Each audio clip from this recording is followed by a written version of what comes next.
Ricky Salinas, Freedom Plumbers here to do a video report of the inspection that we did today. What is it, Tuesday? Tuesday 10/22? Yep, Tuesday 10/22. All right, so this is what we got. Septic tank located in this area, just off of the tree and in triangulation with the house. You can see here we have inlet and outlet fully exposed, and the tank has now been pumped.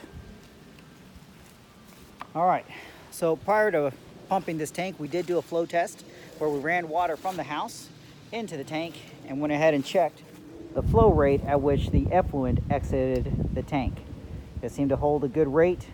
There seems to be a little bit of flatness in this pipe, which is perfectly fine because effluent was actually standing about 20% within this pipe as it was exiting, but it always flowed, never backed up.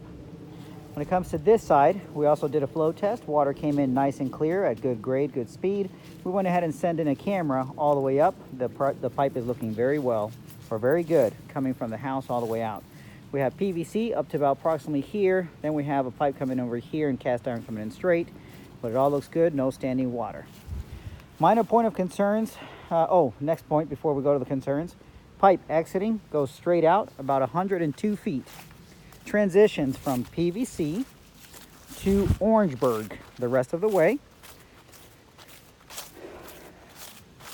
until a point where it turns to the right sharply, possibly a 90-degree turn.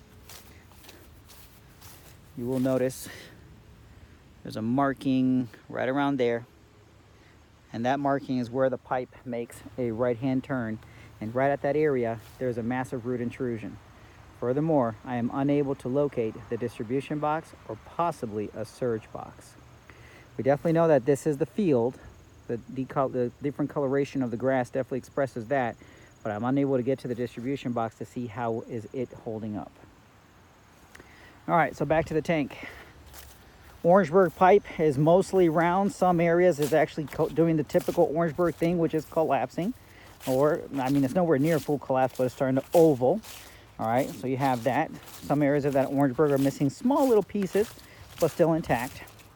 When it comes to the tank itself, the concrete is in decent shape on the walls. I don't hear any water leaking into the tank, either from the walls or from the inlet tee. Furthermore, no leaks coming from the house.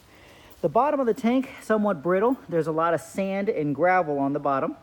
We do have the reminiscence of the old tees, which are made out of cast iron. They just fell into the tank, which is not that uncommon. Both of them are actually in the bottom of the tank. Another one is there. Unfortunately, I'm unable to remove all that grit buildup on the bottom because it's sandy. I'm unable to take that out of there. They won't accept it at the public disposal site. So again, bottom of tank, sandy and gravel. Walls doing okay.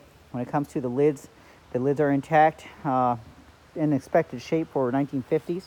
It is strongly recommended to bring this septic system up to code, is that we have risers installed for proper access and quick access. So instead of digging it up, we can just take bolts out, inlet and outlet, and a filter on this side in order to control the effluent and the sludge and the slug, trying to get past this and going into a relatively older filtration field.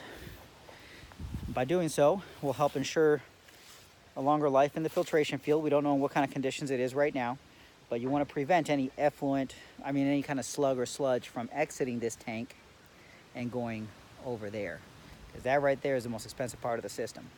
Things that will assist this tank to do its digestive process is the insertion of natural enzymes, which it comes in the form of a powder or BioClean, and it can be done either from any of the toilets inside and also the sinks and the showers, and that enzymes eventually lands into the tank and promotes the natural growth of bacteria that does all the digestion and the process of all of the solids that go into the slug and down to the sludge layer. So that's what we have right now for this system. I'll go ahead and write this all up. We'll probably have some more details in that report as well. Again, my name is Ricky Salinas. I'm with Freedom Plumbers. Phone number is 703-895-4109. The website being www.freedomplumbers.com. Thank you very much for the honor to serve you. We'll catch you on the next time.